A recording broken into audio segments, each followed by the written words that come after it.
Seorang wanita parubaya berdiri di samping seorang tukang daging. Setiap ada kelebihan irisan daging atau patahan tulang dan lemak yang dijatuhkan si tukang daging, dimasukkan ke kantong plastik yang sudah disiapkan oleh perempuan tersebut. Ada seorang profesor yang kebetulan lewat dan memperhatikan yang dilakukan oleh si perempuan tersebut. Kemudian, profesor mendekat kepada ibu tua itu dan berkata, "Apa yang sedang kau lakukan, Bu?" Tanya profesor. Ibu itu menjawab, "Aku memiliki 6 orang anak perempuan. Ya, ayah mereka tidak ada. Mereka tidak pernah merasakan makan daging hampir 7 bulan. Jawab sang ibu. Jadi aku minta izin tukang daging ini untuk mengambil sepotong kecil tulang atau kulit lemak daging ini dan membuatkan masakan untuk anak-anak kami.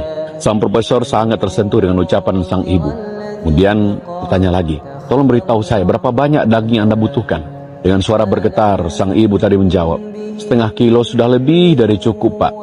Ujarnya, "Tolong berikan ibu ini 2 kilogram daging, dan setiap minggu ia akan datang ke sini untuk mengambil 2 kilogram daging dan saya akan bayar hari ini untuk kebutuhan daging ibu ini selama 1 tahun ke depan," kata sang profesor. Ibu tua itu langsung berlutut dan mengangkat tangan ke langit seraya berdoa, "Ya Allah, berikan keberkahan dan perlindungan padanya." Sambil nangis terharu ia mendoakan sang profesor. Dan entah kenapa, sang profesor juga tak kuasa menahan air matanya melihat sang ibu tua berdoa di hadapannya. Hatinya merasa sangat damai, tenang dan bahagia. Sang profesor kembali ke rumahnya, bertemu dengan putrinya, lalu sang putri berkata, Papa kok kelihatan bahagia sekali hari ini?" Tanya putrinya. Dan sang profesor menceritakan semua yang dialaminya dengan ibu tua dan tukang daging. Dan saya merasa bahwa Allah telah membuat saya pulih dan menyembuhkan penyakit saya. Saya bahkan merasakan kekuatan aneh mengalir dalam tubuh saya. Dan profesor bilang bahwa ia tidak akan melakukan perjalanan ke London, melakukan operasi jantung sesuai dengan jadwal yang sudah ditentukan tim dokter.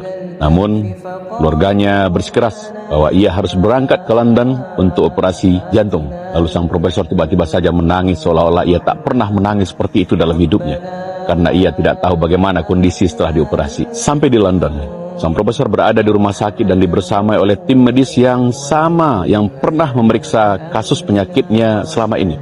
Disampaikan oleh tim medis bahwa profesor harus terlebih dahulu melakukan pemeriksaan cepat sebelum dioperasi. Dan kawan-kawan tahu apa yang terjadi. Subhanallah, setelah dilakukan pemeriksaan, sesuatu yang menakjubkan terjadi.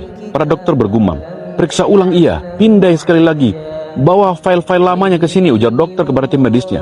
Sang profesor terkejut dan bertanya pada dokter, "Dokter, apa yang terjadi, Pak? Apa yang terjadi dengan saya?" Namun dokter malah balik bertanya, "Apa yang Anda lakukan beberapa hari ini, Profesor?" "Tidak, saya tidak melakukan apa-apa." Kemudian dokter memberitahu bahwa arteri yang sangat membutuhkan ekspansi sekarang kondisi sangat-sangat baik, ujar sang dokter, dan tidak memerlukan tindakan operasi, ujar sang dokter dengan wajah berkaca-kaca dan sumringah. Dokter kembali bertanya, "Apa yang sudah Anda lakukan di sana?" Dan profesor hanya bisa meneteskan air mata.